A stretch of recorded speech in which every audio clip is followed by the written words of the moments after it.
This is the kind of story that boils my blood. This is apparently women's shining example of why true romance still exists and why they'll never give up on romance. See if you can find the irony in this story. This is reason 792 why I will never give up on love. The other day I was watching a podcast of the guy who founded Hinge, and basically he had a childhood sweetheart. They were at school together or uni together. They're in love, but he was young, he was dumb, he was drinking loads, he was partying loads. He wasn't a very good boyfriend. Shit hit the rocks and they broke up. But to him, she was always the one that got away. Anyway, they parted ways. She went off to London for work. He stayed in the US. He's like, shit, let me get my life together. I'm not a kid anymore. So he cuts out the alcohol, he cuts out the drugs, he gets his life back on track. He created Hinge and he was like, I want a partner to share life with. I want to find someone. But in the back of his mind, she was always it for him. But he was like, oh no, she started a new life in London. Let me just leave her alone. But he continues building Hinge, minding his business, leaving her alone. He tries reaching out to her and she's like, I've started a new life in London. Please get lost. So he took it as a sign and he continued working on Hinge. And then years and years later, he ends up having a chit chat with one of his close friends. And he's talking to her, explaining the fact that this girl is the one that got away. She's in London. She's got a new life now. And obviously she's moved on. And his friend is like, no, nothing is over until it's over. If you want her, you go and make a grand gesture and you get her back. And this is years have gone past. They've got completely different lives now. So he says, let me just call her out of the blue. And he calls her. He's like, what's up? She's like, life is good. I'm just about to get married. My boyfriend proposed. I'm a fiance. Life is great. And in his gut, he's like, fuck. He just says, it'd be great to see you one last time. It'd be weird to think that we're never going to see each other again. And she's like, oh, I'm not in London at the moment. I'm in Switzerland. And he literally booked his flight to Switzerland immediately. He's like, cool, I'm on my way to Switzerland. Let's just grab a coffee. And he flew to Switzerland to see his childhood sweetheart, who is now engaged. And they went and got a coffee together. And they sat in the coffee shop for 8 hours, just talking. And at the end of the conversation, she says to him, I think I'm going to call off the wedding. I want to be with you. And they live happily ever after. He builds Hinge. He becomes so rich and successful, all inspired by her love and their fairy tale. And that is exactly why I will forever be a hopeless romantic. Wow, where do I even start? Imagine if you're the engaged man in this story.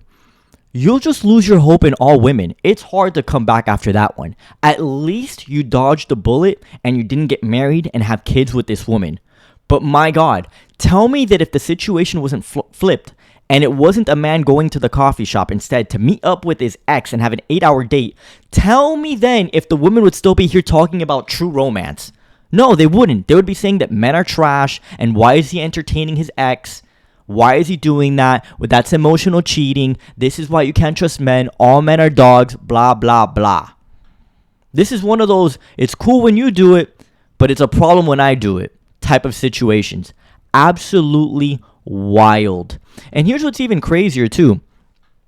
She picked up the phone. She's entertaining the ex. She's saying, I'm engaged. I'm having a great time. Life is great. Fantastic. She's happy, apparently. She says she's happy.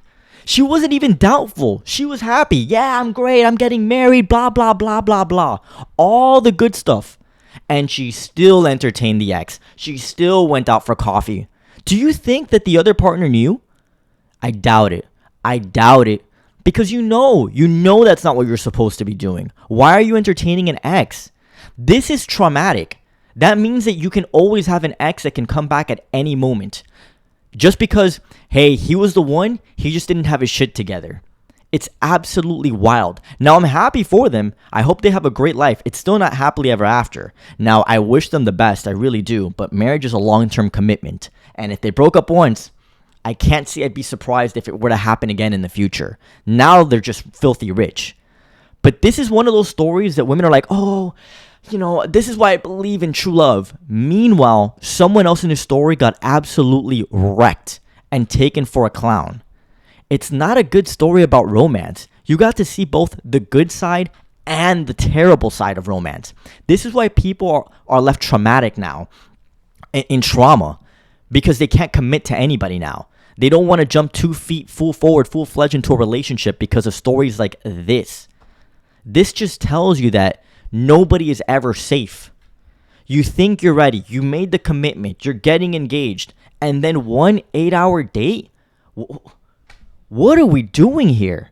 Now, it just happened to be the CEO of Hinge, That's not going to happen every day. But people have left for much less than that. That's really the thing at the end of the day. People leave and they go, oh, that's the one that got away, or he didn't have it together, or she left for XYZ reason, but they're always on the back of their mind. And that's one of those things that it's hard. It's hard to keep that up. It's hard to live with that on your mind that, hey, this person at any moment could get back with their ex if they're not fully done with it. And in this story, she thought she was. She thought she was done. She thought she was over him. She said, hey, I'm happy. I don't need anybody. I'm good. I'm engaged. All this good stuff. And then she pump faked and canceled the wedding. This is like a little Hallmark movie for women. Women love this, even though what she did was pretty much cheating. But nope, this is now the prime example of why romance is true and alive. Absolutely baffling. And the irony has no end to it. Let me know what you guys think down below in the comments. Crazy.